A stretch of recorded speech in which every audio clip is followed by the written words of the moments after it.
This is Dolynny TV, ladies and gentlemen. Good afternoon, and welcome back to another edition of Edmonton Oilers discussion here on the channel. It is a fine Sunday afternoon. There is Junior B Hockey live on YouTube right now for you to check out over at Cold Lake Ice TV. If you're just tuning into today's video right now, here when it's live at 3:50, 4 o'clock, whenever this hits YouTube, I don't know.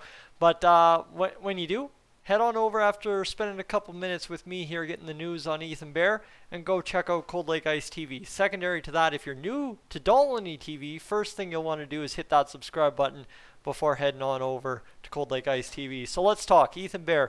Big news on him really is that there is no news. Every single 9 Things article from Kurt Levens, there seems to be one kind of actual really worthwhile news story out of nothing kind of deal.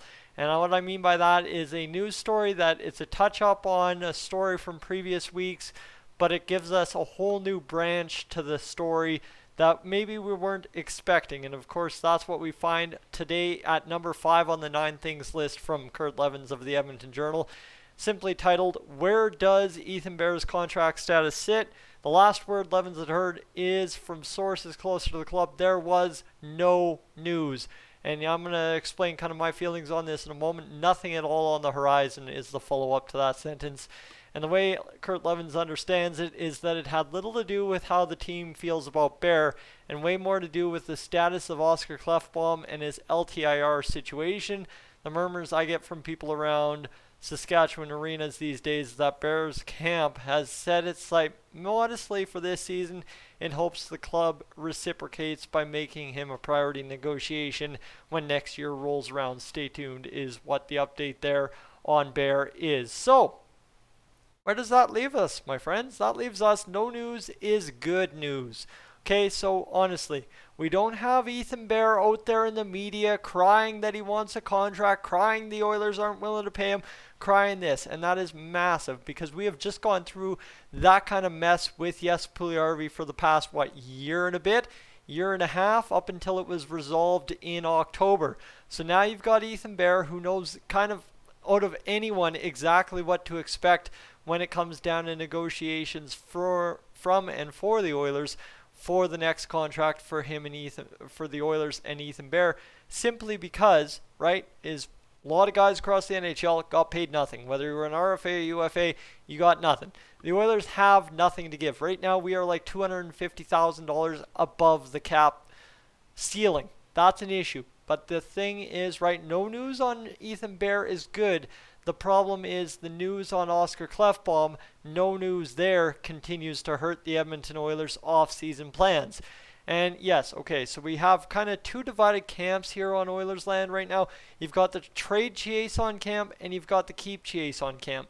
Trading Chiasson, there's a couple of pros to that, right? You can trade Chiasson, you free up $2.1 million in cap space, so you free up probably about realistically $1.8 million in cap. That allows you to sign Ethan Bear for probably $1 million, and you can go out there and get a veteran or kind of middle of the road player at $700K, whether it be a Kovalchuk, whether it be a Zdeno Chara.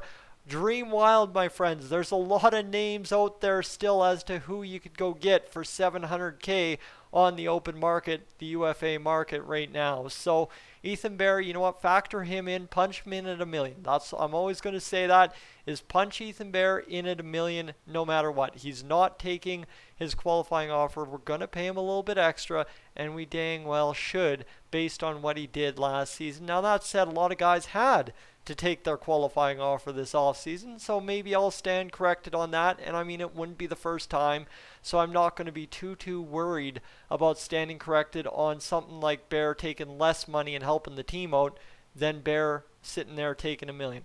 Honestly, pennies on the dollar at the NHL level at this point if you're talking $800,000 whatever Bear was getting last year to what he gets at $1 million.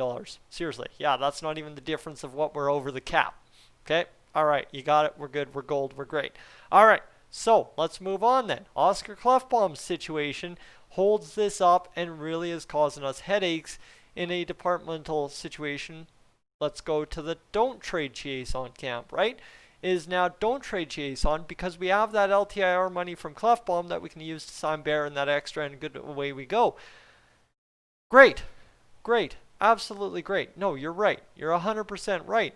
Only issue is, as clearly stated here, the Oilers still have little to no actual physical clue what is going to happen with Oscar Klefbom in the LTIR this season. It would be pretty substantial if he were to start the season playing NHL hockey January 1.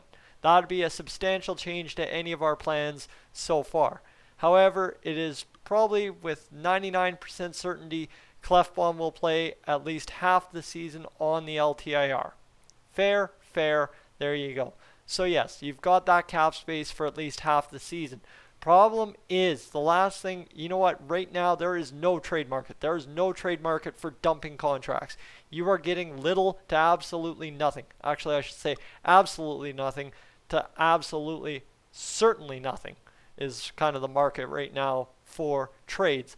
If that's the market right now, imagine what the market will be, say, halfway through the season, just before the trade deadline, when you need to dump a contract to allow Oscar Klefbom to return.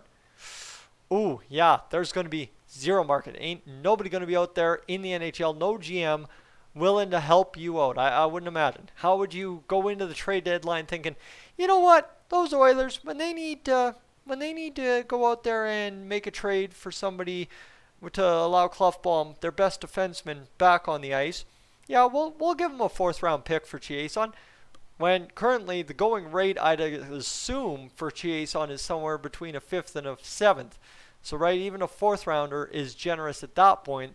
So I'd be saying it'd be going the other way, and you'd be lucky to get anything for Chiasson that isn't a player to be named later kind of situation like you see in the MLB, although we use future considerations is what the NHL often uses in trades that have little to no value. So the last thing we'd want to see is Chiasson get traded for nothing, a player to be named later or future considerations. Whereas at least if we go this route and we end up going with a pick, we're certain to be able to choose our own destiny per se.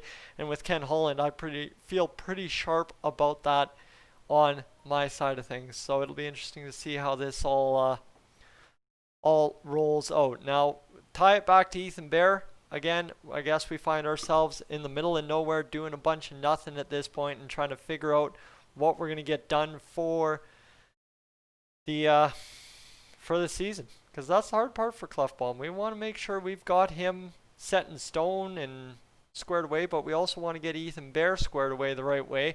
And both are so tightly tied together, and it's so very tough. So very tough, because at the end of the day, you're not going to do it right. I don't think the Oilers are going to be able to do it right perfectly without having to cut something where you don't want to. And again, that's why I tie it back to Alex Chiasson. Alex Chiasson is kind of right. There's the two divided camps, and either camp you sit in, nothing seems pretty. Now you can talk about Jujhar Khaira, you can talk about this, but there has been the long-running, standing, open rumor that the Oilers are not fully done. Yes, Ethan Bear needs to get done, but they'd like to add one more $700,000 player to the team.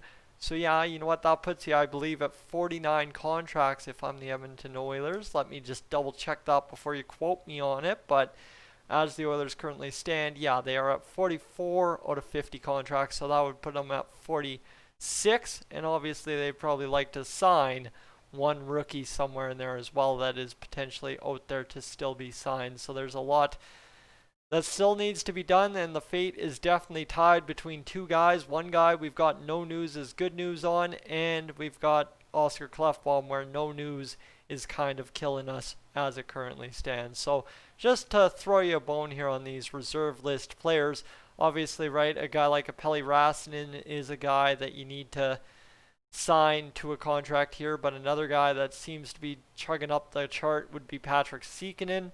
Thomas Mazura is another guy you could look at signing into a contract to the Oilers. Sign Tyler Tullio, right? There's a lot. Philip Kemp, is he another guy that you go out there and spend that contract on? There's a lot that could be happening here, but I believe a lot of those guys are tied to contracts in the NCAA still, so that would be the other side too.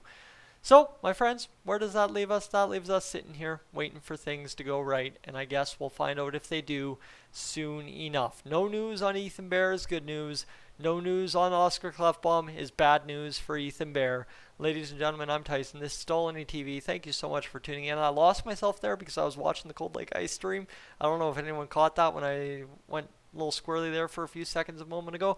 Anyway, I'm going to go watch some Junior B hockey. Hope you do too as well. I will catch you in the next one.